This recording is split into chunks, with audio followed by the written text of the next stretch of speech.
important role. So your idea, like I was saying, that your idea is very important. It is like, you have to nurture that idea. So, and that's why I've used these icons, so that it's something which registers. Pilot it, test it, and then scale it. Don't first itself go into a grand scale, because you tend to believe your idea is great and you spend all your money into it. That's a disaster. So pilot it, test it, and then scale it. Start with a side hustle. Now this will apply to you. See, if you are into education and you also want to be an entrepreneur, my way of de-risking is, do not give away your education or do not give away your job for this. Do nurture your idea, test it, etc., see how it goes, but side by side continue with your side hustle. Start with a side hustle. Find a low cost marketplace that will help you on a financial front. If that is not a problem, perhaps not, but it is always advisable. Find a low cost marketplace. And because it's all digital now, it becomes very easy, having a website in place. And when I say a website, you have Wix.com, etc.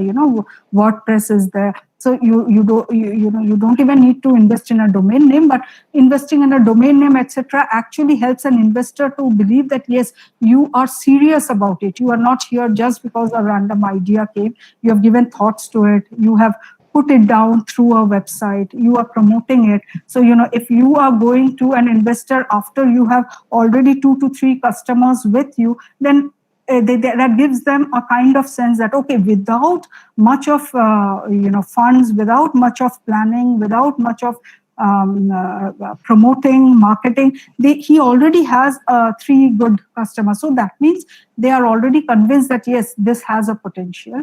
And last but not the least, gather feedback and keep keep customizing your idea, or adapt to those feedback, because end of the day, people who are giving feedback are your well wishers. They are giving you feedback because they don't want you to fail.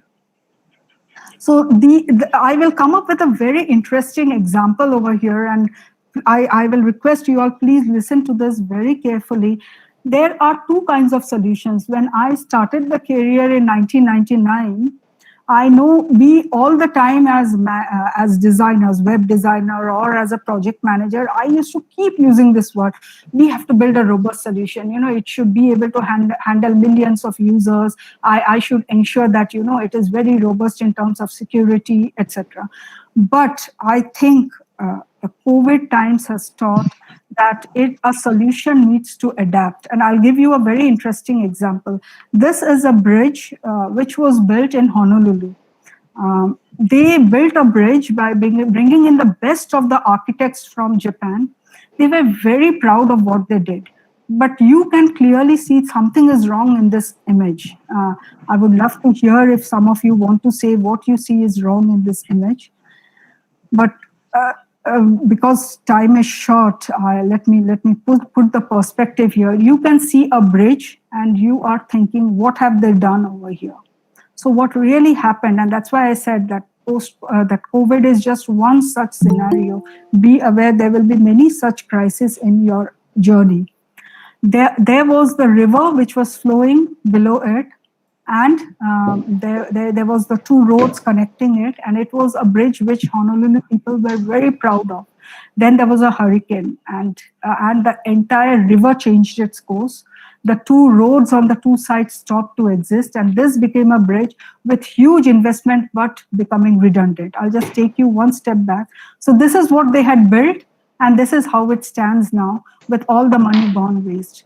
The message which I want to give you all through this very practical situation which has happened is, all your hard work will go waste. So when you are doing a solution, from the test mode itself, even when you are doing it on a small scale, ensure your solution is adaptive, ensure it is relevant, and ensure it's valuable all the time. Then you will ensure that your hard work does not go waste, and your chances of success in your entrepreneur idea is all the more guaranteed. There could be a lot of localization which can happen. I've taken one example here from Netherlands. So there is Delft. They sell this as, it's become something called as the Delft blue color. And this is the Delft pottery actually, but it was completely influenced by China. So China did this. They got this idea when people were migrating to Netherlands, and they built this into their industry. Now people almost do not know that this is influenced by this. So what I want to say is that it is very, very okay to be impressed by something and say, oh, I think locally in the Kalyani area, I see huge potential of this, but this is not very famous over here. Take up that idea and improvise on it. Localize it to your needs. So here it was like the color was there, and whatever image they used, they promoted their culture, their architecture, their society, and that is how they localized it for themselves. This is also a way to think of how your ideas could be localized and yet be successful. I have taken two examples over here in today's world. One, like you all can see, is the drone. So I was thinking in terms of, business ideas in post-COVID, where a farmer may not really be able to afford a drone. So, having the drones and giving it to them only when they want it. So, a renting model for it is something in which way you are actually benefiting society. Again, the social factor comes because you want to help the farmers. There was this other one which I also had, of course, but this is more influenced by, if I'm not sure if you all are aware, Domino's has their Indian counterpart, Jubilant Food Works. They, I found during the COVID times, went into making sauce, and the sauce will be as per Indian taste buds. So just imagine, sauce has always been there, but they will be using, sauce. Sauce was there, and there were the other options of sauce.